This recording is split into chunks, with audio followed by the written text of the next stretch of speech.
back to According to Kaya. I'm Kaya, of course, and today I'm taking you on a journey, but not just any journey. I'm taking you on my scoliosis journey.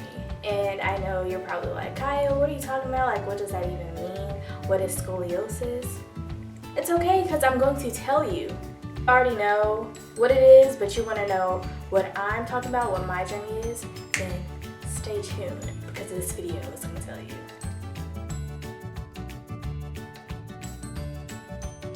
So first off, if you don't know what scoliosis is basically a curvature of the spine. And for those of you that like technical definitions, I'm going to give you one. So the technical definition for scoliosis is a sideways curvature of the spine that occurs most often during the growth spurt just before puberty. An abnormal curvature of the spine. So yeah, that's basically in a nutshell what scoliosis is. A curvature of the spine. I got diagnosed with scoliosis when I was in the 7th grade. Or I was in the 6th grade and I was going to 7th grade. Anyway, whatever.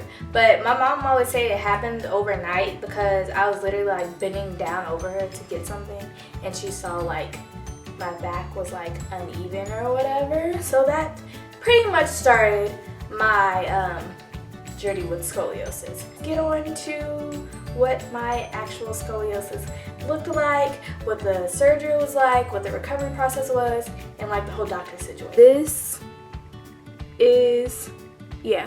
This is my Instagram page, but on the, I don't even know what side I'm looking at, but just know that the one that's curvier, which is this one, you see the curve? It's a 60-degree curve, which is really bad, is before, and then this one is after. That's after. Basically, one of my shoulders was higher than the other, my hips were higher than the other. I couldn't tell, I couldn't tell at all that, you know, like my body looked abnormal. But apparently other people could, like they would tell me like when I would walk, like how you walk weird. And I'm just like, no, I walk normal. You just can't see right.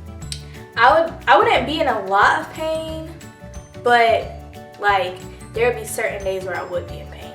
So after, you know, I found out I had scoliosis, I went to see one orthopedic doctor. He told me and my mom one thing, and then we went to another one, and that orthopedic doctor was like, no, your child needs surgery. And I'm just like, surgery? Like, I don't even like going to the doctor's office. So them telling me I need surgery was just like, oh my gosh, like no, like fix it, Jesus, fix it now because I'm not having surgery. But they told me, yeah, I definitely needed surgery. The curve was too bad. Like once the curve gets like a certain point, it'll like start shifting organs. So that's why I had to have my surgery. And the surgery usually takes 6 hours, and you usually go to ICU afterwards. But my surgery, thank God, took 4 hours. I didn't lose as much blood as people usually do, and I didn't have to go to ICU afterwards like people normally do, which was a blessing. So after surgery, I was in the hospital for a good 4 days, maybe. I think good 4 days. I lost like 5 to 10 pounds because I was not eating. I didn't have an appetite. I was in the worst pain ever. Like they had me hooked up to, I'm sure if you've ever been in the hospital or you just know this, like they'll have like the button where you could just administer like drugs to yourself pretty much. I mean, it stops at a certain point. They don't want you to overdose. But I was pressing that button a lot. And like they would rotate me throughout the day because I couldn't stay on one side of my back for too long or whatever. It was a lot. Like I don't like hospitals. I don't enjoy it at all. And after I left the hospital, I was, how long was I home for? I was home recovering for 2 months. Guys, the recovery process was pretty much 100% dependent on my mom to help me do everything. That's from bathing to putting on clothes to comfortably getting in the bed at night, to walking down the stairs. They had to help me when I would, like, the times I would go downstairs to sit with everybody else, they had to prop me up a certain way. I was on a Percocet Yeah, I was just on Percocet, but I hated the way that made me feel. So I pretty much weaned myself off of the pain medication. Like, I made the decision to do that, and I started just like taking like over the counter like Motrin, and that pretty much helped. I think the first month is the suckiest month, and then it like starts to get better. Like, you start being able to be more independent. Like, for me, I was in a rush to be more independent. I was like, my mom is giving me a bath. I'm 13 years old. Like, this is kind of weird. But after like the first month, I was able to like start bathing myself. I was able to walk around more, be a lot more physical, which was great. A lot more like just up and active, not completely, but a lot more than the first month. My mom made me like get off my butt and walk around the neighborhood and all this other stuff. And if you're wondering, since I was in the 7th grade, I did have a homeschool teacher since I missed 2 months of school. I don't really know like how to describe a homeschool teacher. I don't really think I learned much. No shade to the teacher. Homeschooling just wasn't for me. But anyway, so after the 2-month recovery, and I don't know how long everybody else takes to recover, but for me, I was told 2 months, and that's exactly how long it was. And basically, after the 2 months was over, that was just it. Like, here you go, you're back you just go back to your normal life now. So I just went back to school pretty much the same as when I left. I just had to be more cautious about like the things I did. So fast forward, like 8 years post-op, which is now, I had a 12 to 14-inch scar going down my back. So from like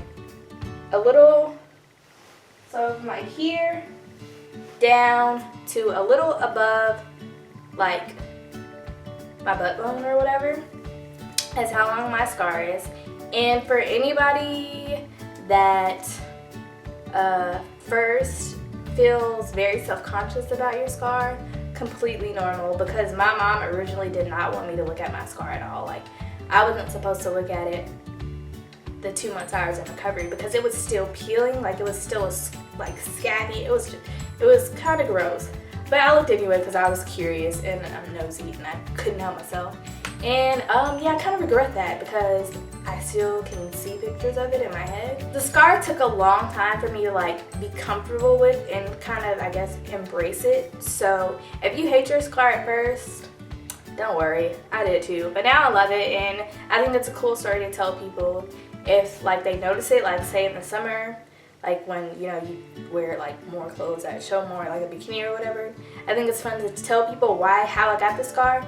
And also, like, those things in school where you have to be like 3 facts about your, I always throw that out because I think it's cool. So I have a scar and I have 2 titanium rods, which by the way, I don't go off in the airport, and I don't think anybody else should probably go off in the airport, so you won't have to worry about that. So I have 2 titanium rods and I think 19 screws in my back, and no, there are no chances of the screws coming out. There's like a 1% chance, which is like nothing, so I don't have to worry about that. But some people do get I heard some people do get the rods taken out. However, I don't plan on doing that because I don't want the curve to come back in anyway. And I had an amazing surgeon, so my curve is basically 90%. He got it 90. I think it was either 90 or more percent like corrected, which is amazing, which is awesome. So I had an awesome after throughout like the years or whatever, like after post-op, I did end up doing physical therapy for a summer, which really helped. If you have scoliosis or if you're going through this getting the spinal fusion, it's very important that you after, like even right after recovery or just years after, that you work out like your whole body, but especially your back. Like make sure you're like using those muscles, because I have done some damage to myself just because like I haven't been very active. But I'm trying to get better about that because my back, like, it will start hurting to the point where I'm in tears, and that's not really fun. So physical therapy definitely helped, and I had my last, like, after you finish with the surgery, you'll basically go see your orthopedic doctor for a while. Like, you'll have checkups for some years after, because not just had my last one, but my last checkup was my freshman year of college. It was either my senior year of high school or my freshman year of college, and I had the surgery when I was 13. So I was going back for checkups for a long while. I mean, yeah, that's basically like it. So as far as advice for people that may have scoliosis, if you do have it, it is not as serious as mine was. Wear your brace. Wear it. Do it. You don't want the curve to get any worse. Like I said, surgery isn't any fun. For people that are going to have to go through the whole spinal fusion process, think positively, because I freaked myself out. Like, I literally freaked myself out. But the pain, it only lasts for so long. The recovery process, it does suck, but it does eventually get better. And you gain some height, because I was 4'11" when I had my surgery. Now I'm 5 feet. I didn't grow that much, but that's okay. I still gained a little bit of height. So take the recovery process. Don't try to like push yourself like too soon.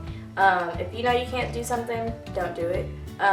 It's a day-by-day thing. You're gonna make progress day by day. Be very conscious of like the activities you're doing. If you know you play some type of sport, just be aware of what you think might be too much for your back, and you know, just be conscious of those type of things.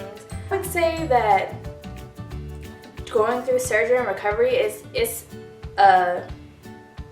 it physically and mentally and emotionally, it's a process, because I really, like, when I was dependent on everybody, I really felt like, oh my gosh, like I was really emotional, because I was sad. Like, I felt like I just couldn't do anything. Like, I was just so helpless. So those people, whoever is helping you, just thank them for helping you, because that's what they're for. Like, you can't really do much after you have the surgery. And you know, just continue to stay positive and stay strong, and do that physical therapy if you need it. If you don't, that's good, because that means you're doing something right. Yeah, that's pretty much it. Here I am, 21.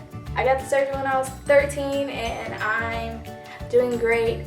My back is, some days, you know, I'll, you know, have certain days or whatever. But you know, some days it's good, some days it's bad. But my hope for you, if you're gonna have this surgery, is that you have a good recovery process. You take the time to progress and don't push yourself too hard. It's truly gonna be okay. The recovery process does suck, I'm not gonna lie to you. But you know, it gets better. Everything gets better with time, of course. And yeah, that's pretty much it. That's pretty much my scoliosis journey that I wanted to take you guys on, just give you like some insight about it. And one more thing, if you wanna know more about scoliosis, by the way, I may make another like type of some video in June, because June is National Scoliosis Awareness Month. But anyway, if you want to know more about scoliosis, somebody who's doing a really great job at bringing awareness to it, who's doing a really great job with this campaign, is this really awesome guy I know named Cabias, and you can follow him. I'll put all his links in the description bar. No, he did not ask me to do this. This is not like some sponsored nothing. I think he's doing some great things with shining light on scoliosis.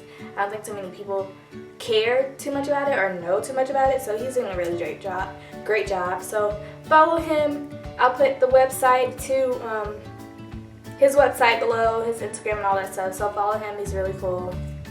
And that's the end of this video, my scoliosis story. I hope that you enjoyed this video. I hope that anybody who might be going through this whole journey got something from it. And yeah, don't forget to like, subscribe, comment, and share this video. I'll see you in the next video. Be great. Bye.